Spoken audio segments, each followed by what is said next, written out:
Okay, plant anatomy पर ही हम बात कर रहे हैं। और ये जो प्लांट अनाटमी है इसके अंदर हम अब जो नेक्स्ट टॉपिक पढ़ रहे हैं वो कुछ इस प्रकार से है कि जो ग्राउंड टिश्यू सिस्टम है वो किस प्रकार का होता है। देखो मैंने आपसे एक बात की थी कि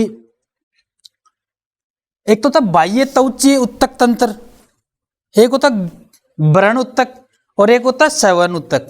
अब हम बात करते हैं व्रण उत्तक की। तो व्रण उत्तक कौन सा है? तो मैंने कहा आपको बाह्य त्वचीय उत्तक तंत्र यानी रंध्र और मूल रोम को छोड़ दो, और सवन उत्तक तंत्र जाइलम और फ्लोएम को छोड़ दो। बाकी जितना भी कुछ आ रहा है ना सारे ग्राउंड टिश्यू हैं। कौन से हैं? सारे ग्राउंड टिश्यू। अब ग्राउंड टिश्यू की हम बात करें तो कि सर ग्राउंड टिश्यू तने में कैसे ग्राउंड टिश्यू है, तने के अंदर कैसे ग्राउंड टिश्यू है? येलो ही ले लिया गया, रेड लेते हैं, ठीक है ना। ये मिसप्रिंट हो गया, यहाँ पे तना लिखना चाहिए था, ठीक है। हाँ, तो तने के अंदर हम जिस ग्राउंड टिश्यू की बात करेंगे तो वो कहां से शुरू हो जाएंगे भाई? सबसे ऊपरी ऊपर एपिडर्मिस, फिर कॉर्टेक्स, फिर एंडोडर्मिस। तो एपिडर्मिस के जस्ट नीचे से ग्राउंड टिश्यू स्टार्ट हो जाएंगे। तो एपिडर्मिस के जस्ट नीचे अगर हम बात करें तो कॉर्टेक्स आ जाता है। कॉर्टेक्स के बाद में अगर हम बात करें तो परिरंभ भी यानी पेरीसाइकिल भी वही होता है। पित्त, पित्त को आप हिंदी में मज्जा कहोगे, मज्जा, मजा नहीं, मज्जा। और मज्जा किरणें भी होती हैं, मेडुलरी रे। कौन सी? तो ये तो भाई आपको मिल जाएगा स्टेम में। किस में मिल जाएगा? स्टेम में। अब आप लीफ की बात करते हो तो थोड़ा सा मैं आपको आकलन करवा दूं। आपने लीफ वाला भी कहीं पे पढ़ा था। जैसे हमने बात की थी मीजोफिल सेल की। किसकी बात की थी? मीजोफिल सेल की। और ये मीजोफिल सेल आपको कहां मिलेंगी? लीफ के अंदर। जैसे आपने क्रेन्ज एनाटमी पढ़ी थी, क्रेन्ज एनाटमी पढ़ी थी ना, किसके अंदर? जब आपने C3 C4 चक्कर पढ़ रहे थे वहां पे आपने C4 चक्कर के दौरान क्रेन्ज एनाटमी पढ़ी थी, ठीक है। तो क्रेन्ज एनाटमी भी क्या होता है कि वहां पे स्पेशल प्रकार की सेल थी मीजोफिल सेल। तो अब लीफ के अंदर कौन से व्रण उत्तक होते हैं? मीजोफिल, प्रण मध्योतक। क्या बोलोगे हिंदी में आप उनको? प्रण मध्योतक, ठीक है। अब आप बोलते हो सर इनका मीन बताइए। तो इनका मीन भाई मैं आपको बताऊंगा जब हम स्टेम की स्ट्रक्चर पढ़ेंगे, जब हम मूल की स्ट्रक्चर पढ़ेंगे, जब निकाल के इसका डायग्राम देखेंगे हम, उस टाइम पे इनके डायग्राम जहाँ पर रहेंगे वहीं इनकी पोजीशन समझाई जाएगी। अदरवाइज मैं आपको ऐसे बोल रहा हूँ कैसे कि एपिडर्मिस के नीचे कॉर्टेक्स होता है तो आपकी बात ऊपर से निकल जाएगी। अभी मैं आपको बोल रहा हूँ कि जो परिरंभ है उससे पार्श्व मूल निकलती है तो बात ऊपर से निकल जाएगी। ये ऑन द स्पॉट आपको वो डायग्राम दिखा के उसे समझा दिया जाएगा, ठीक है। अभी के लिए ये जो टॉपिक है इस टॉपिक को हम डिटेल से पढ़ेंगे 7 बंडल के अंदर ही। किसके अंदर पढ़ेंगे? 7 बंडल के अंदर ही। तो बात आपको समझ में आ गई कि जो व्रण उत्तक हैं बाह्य त्वचा तथा 7 बंडल के अतिरिक्त सभी उत्तक व्रण उत्तक है। इसमें सरल उत्तक जैसे पेरेन काइमा, कोलेन काइमा, स्क्लेरेन काइमा होते हैं। अच्छा, सरल उत्तक शामिल है इसके अंदर। पेरेन काइमा हो सकते हैं, स्क्लेरेन काइमा हो सकते हैं, कोलेन काइमा। यदि वायवीय पौधा है तो पेरेन काइमा, और यदि जलीय पौधा है तो वहां पे एरेन काइमा होता है। क्या होता है? वायु उत्तक, जो उसको प्लावी बनाता है, तैरने के लिए सहायता प्रदान करता है, ठीक है भाई। नेक्स्ट अगर हम बात करें तो देखो यहां पर कुछ अरेंजमेंट दे रखा है, 7 बंडल के अंदर कुछ अरेंजमेंट दे रखा है, ठीक है। अब यहां पर हम बात करते हैं कि 7 बंडल क्या होता है। तो जाइलम और फ्लोएम उत्तक जब एक साथ कंबाइंड रूप से अपनी स्ट्रक्चर देने लग जाते हैं उसी स्ट्रक्चर को हम 7 बंडल कहेंगे। क्या कहेंगे? 7 बंडल।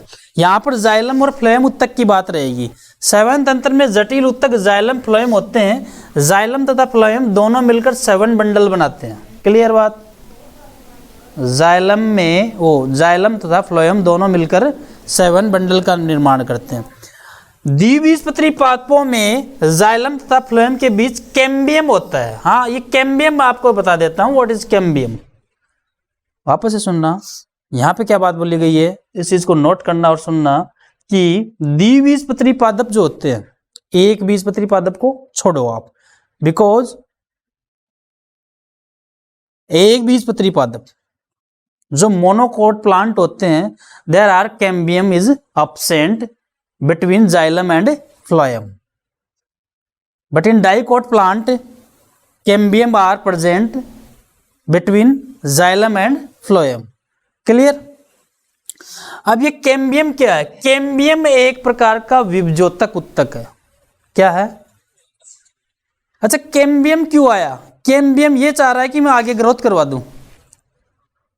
विभजोतक उत्तक का तो क्या काम रहेगा इसका? ग्रोथ करवाने का।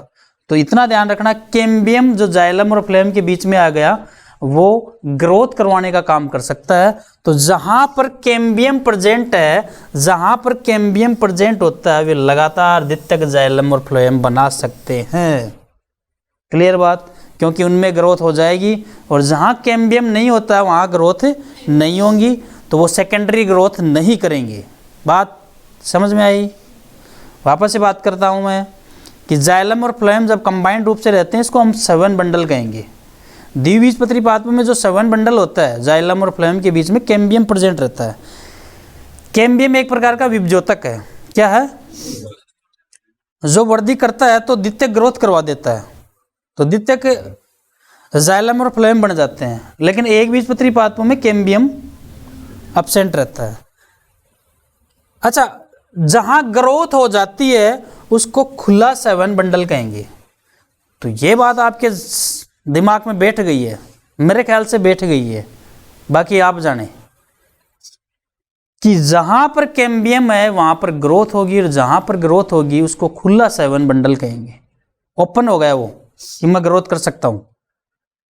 और जहां पर कैम्बियम नहीं होगी वहां पर द्वितीयक ग्रोथ नहीं होगी, और 7 बंडल बंद प्रकार का होगा।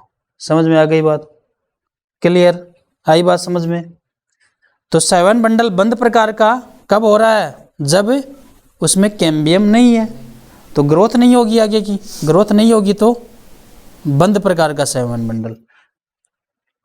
तो जहां वृद्धि हो रही है वहां खुला 7 बंडल, और एक बीजपत्री पादपों में कैम्बियम नहीं होता या द्वितीयक उत्तक नहीं बनते, इसलिए यहां पर बंद 7 बंडल पाया जाता है। क्लियर बात?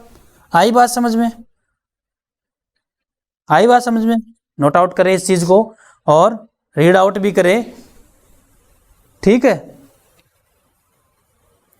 कैम्बियम जाइलम और फ्लोएम के बीच में द्विबीजपत्री पादपों में पाया जाता है, उनमें सेकेंडरी ग्रोथ होती है, इसलिए जो 7 बंडल होता है वो खुला प्रकार का होता है। एक बीजपत्री पादपों में कैम्बियम एब्सेंट रहता है, जाइलम और फ्लोएम के बीच में कैम्बियम नहीं पाया जाता, तो वहां पर द्वितीयक ग्रोथ भी नहीं होती। द्वितीयक ग्रोथ नहीं होती तो जहां पर 7 बंडल होता है वो बंद प्रकार का होता है। क्लियर बात? यहां पर देखिए, आप इस डायग्राम को देखिए और इस डायग्राम को देखिए। नीचे लिख रखा है ये ब वाला है और ये स वाला है। इसको छोड़े एक बार आप, ए वाले को, ब वाला और स वाला। ब वाले में दे रखा है कि संयुक्त बंद, और इसमें बोल रखा है संयुक्त खुला। क्यों बोल दिया इसको खुला भी? इसको बंद क्यों बोला, इसको खुला क्यों बोला? आप देख सकते हो उसमें 2 नाम है, यहाँ पे एक और नाम दे रखा है कैम्बियम। यहाँ पे आप कैम्बियम दर्शा दो कहीं पर भी, एक कैम्बियम, ये कैम्बियम आ गया इसमें, ये फ्लोएम हो गया, ये जाइलम हो गया, इन दोनों के बीच में क्या आ गया? कैम्बियम। कैम्बियम आ गया तो यहाँ पर 7 बंडल किस प्रकार का होगा? खुला। यहाँ पर फ्लोएम है, जाइलम है, लेकिन कैम्बियम नहीं है, तो यहाँ पे बंद प्रकार का। ठीक है, ये अरेंजमेंट है 7 बंडल का। ये अरेंजमेंट कहलाता है, ये radial arrangement of vascular bundle, यानी 7 बंडल का ये अर्य में अरेंजमेंट है। इसमें देखो, एक बार फ्लोएम आएगा, एक बार जाइलम आएगा, एक बार फ्लोएम आएगा, एक बार जाइलम आएगा, एक बार फ्लोएम आएगा, एक बार जाइलम आएगा, तो अर्य हो गया ये। क्लियर? जब जाइलम तथा फ्लोएम एकांतर तरीके से भिन्न भिन्न त्रिज्या पर होते हैं तब ऐसे बंडल को अर्य बंडल कहते हैं। क्लियर बात? भाई बात समझ में? जब जाइलम तथा फ्लोएम एकांतर तरीके से भिन्न त्रिज्या पर होते हैं तब ऐसे बंडल को अर्य बंडल कहते हैं, जैसे मूल में प्रेजेंट होता है ऐसा। याद रखेंगे आप, अरिये 7 बंडल कहाँ रहता है? मूल में। संयुक्त बंडल में जाइलम तथा फ्लोएम एक ही त्रिज्या पर स्थित होते हैं। जाइलम और फ्लोएम एक ही त्रिज्या पर स्थित होते हैं, जैसे तने के अंदर। अब आपको ये बात याद रखनी है कि संयुक्त बंडल के अंदर क्या होता है। संयुक्त में क्या होता है? जाइलम और जो फ्लोएम है वो एक ही त्रिज्या पर स्थित होते हैं, और ये भिन्न भिन्न, जैसे एक त्रिज्या यहां बन गई, एक यहां बन गई, एक यहां बन गई, और ये एक ही त्रिज्या पर आ जाएंगे जाइलम और फ्लोएम। जैसे कुछ इस प्रकार से एक ही त्रिज्या है, एक जाइलम हो गया, एक फ्लोएम हो गया, बस कोई चेंजेस नहीं आ रहा। तथा पत्तियों में संयुक्त सेवन मंडल में प्रायः फ्लोएम जाइलम के बाहर की ओर स्थित होता है। जैसा कि आपने देखा यहां फ्लोएम जाइलम के बाहर, फ्लोएम जाइलम के क्या होता है? बाहर की ओर, एक ही त्रिज्या पर आ गए। जैसे इसको अगर हम आप बढ़ा के देखें तो कुछ इस प्रकार से, यूं लो, ये एक ही त्रिज्या पर है, अंदर हो गया जाइलम, बाहर हो गया फ्लोएम। अब इतना टुकड़ा काट लोगे तो ऐसा ही तो दिखेगा, इतना टुकड़ा काट के लाओगे तो आप ये दिखेगा ना। लेकिन ये भिन्न भिन्न त्रिज्या पर, जब भिन्न भिन्न त्रिज्या पर हो तो अरिये, और जब एक ही त्रिज्या पर हो तो संयुक्त। और संयुक्त दो प्रकार के हो गए, खुला और बंद। समझ में आई बात? रिवाइज कराऊं वापस से, आ गई बात समझ में? जब जाइलम फ्लोएम अलग अलग त्रिज्या पर है तो अरिये, और जब एक ही त्रिज्या पर है तो संयुक्त। क्लियर? और संयुक्त में क्या होता है? फ्लोएम जाइलम के बाहर होगा, और बंद संयुक्त में क्या होता है? कैम्बियम नहीं होगा, जबकि संयुक्त खुले में क्या होगा? कैम्बियम प्रेजेंट रहता है। आई बात समझ में? इतनी बात हमने कर लिया, ठीक है। ये जो है इसका डायग्राम हमने डाला नहीं है आगे के टॉपिक का, बिना डायग्राम हम नहीं समझाएंगे इसको, ठीक है। नेक्स्ट बात हम नेक्स्ट वीडियो में करते हैं। Okay, thank you.